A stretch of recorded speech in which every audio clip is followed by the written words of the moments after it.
रहेगी, लेकिन उससे पहले एक खबर पर नजर डालते हैं जो इस क्षेत्र से ही जुड़ी हुई है। उच्चतम न्यायालय ने उत्तर प्रदेश के नोएडा में पॉश रिहायशी आवासीय भूखंडों पर कार्यरत सभी निजी अस्पतालों एवं बैंकों की शाखाओं को बंद करने का आदेश दिया है। न्यायाधीश स्वतंत्र कुमार और न्यायाधीश रंजना प्रकाश देसाई की खंडपीठ ने एक जनहित याचिका की सुनवाई करते हुए सभी बैंकों एवं अस्पतालों को सेक्टर 19 अथवा किसी अन्य आवासीय सेक्टर में 2 महीने के भीतर अपनी शाखाएं हटाने को कहा है। आदेश में 21 बैंकों तथा निजी अस्पतालों को अपनी शाखाएं इस आधार पर बंद करने को कहा गया है कि ये सेक्टर आवासीय उद्देश्य से विकसित किए गए थे और इनमें व्यावसायिक गतिविधियों की अनुमति नहीं दी जा सकती है। न्यायालय ने कहा कि इस आवासीय भूखंडों का दुरुपयोग तत्काल रोका जाए और इस आदेश का पालन अगले महीने में सुनिश्चित किया जाए।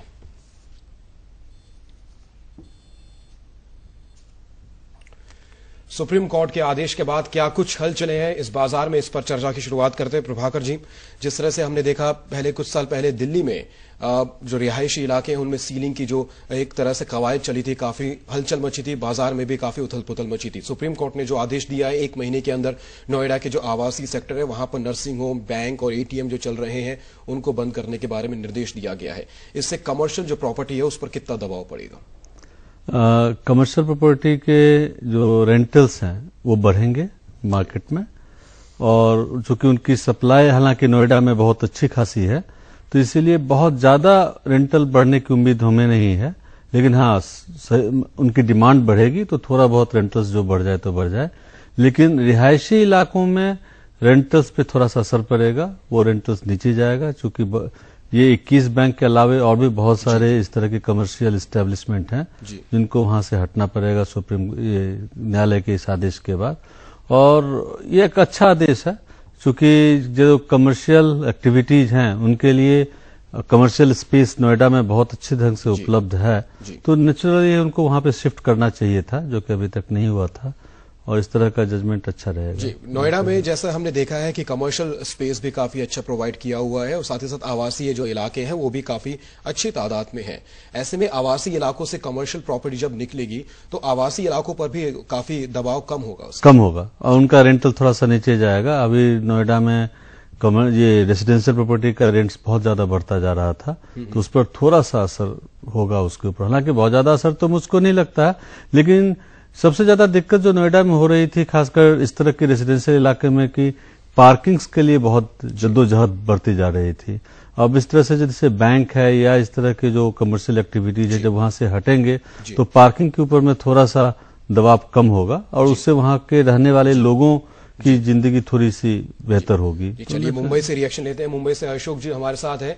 अशोक जी, सुप्रीम कोर्ट का आदेश हालांकि मुंबई के लिए स्पेसिफिक है, लेकिन अगर इस आदेश के रिजल्ट की तरफ हम नजर दौड़ाने की कोशिश करें तो मुंबई और आसपास के इलाकों में किन किन इलाकों पर इसका असर पड़ेगा? क्या असर पड़ेगा? क्या मुंबई में भी इस तरह के इलाके हैं जहां पर आवासीय जगहों पर बैंक चल रहे हैं या रेस्टोरेंट चल रहे हैं या फिर कोई और कमर्शियल एक्टिविटी जारी है?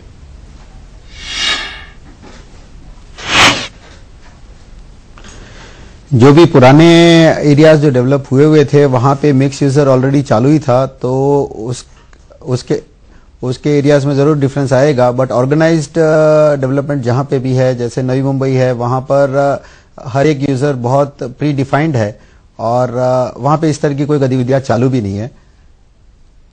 जी अशोक जी, जो नए एरिया डेवलप हो रहे हैं जैसे यहाँ पर एनसीआर हम एरिया कहते हैं दिल्ली और आसपास में, जिसमें नोएडा, फरीदाबाद, गाजियाबाद और गुड़गांव के एरिया शामिल है।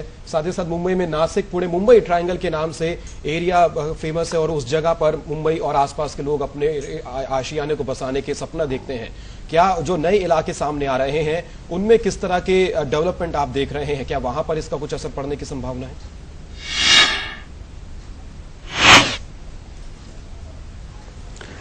डेवलपमेंट तो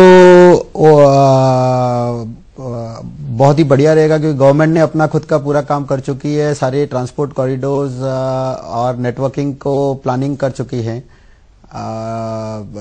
इंफ्रास्ट्रक्चर का मेजर एक्सपेंडिचर भी महाराष्ट्र गवर्नमेंट का इसी ट्रायंगल के एक दिशा में, पुणे की दिशा में, बॉम्बे पुणे एरिया में, रायगढ़ डिस्ट्रिक्ट में ही है, जहां पे एयरपोर्ट, फिर नेशनल हाईवे 17 का widening, Alibag Virar corridor, as well as Nhava Sewri link, Delhi corridor and Dighi ports वगैरह आ रहे हैं। तो प्लानिंग गवर्नमेंट बहुत अच्छी तरह से आज के टाइम में इंटरनेशनल कंसल्टेंट्स के साथ बैठ के कर चुके हैं।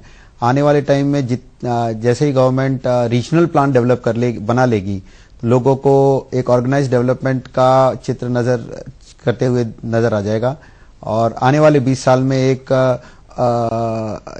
एक्सटेंडेड मुंबई का अलग ही रूपांतरण लोगों को देखने को मिलेगा। तो निवेश ज्यादा करके पनवेल और इस डिस्ट्रिक्ट एरिया में जहां पे रेजिडेंशियल एंड कमर्शियल एरियाज है पूना की डायरेक्शन में एंड मेजर बैंडविड्थ देखे तो कल्याण से बदलापुर एरिया जो नासिक की दिशा में जाता है वो इस ट्रायंगल को पूरा करता है। यहाँ पे आम आदमी के लिए रहने के लिए आज भी अफोर्डेबल हाउसिंग, अफोर्डेबल घर है। आम आदमी के लिए अंदाज से 10 लाख में आज भी 1 बेडरूम हॉल किचन मिल जाता है इस एरिया में।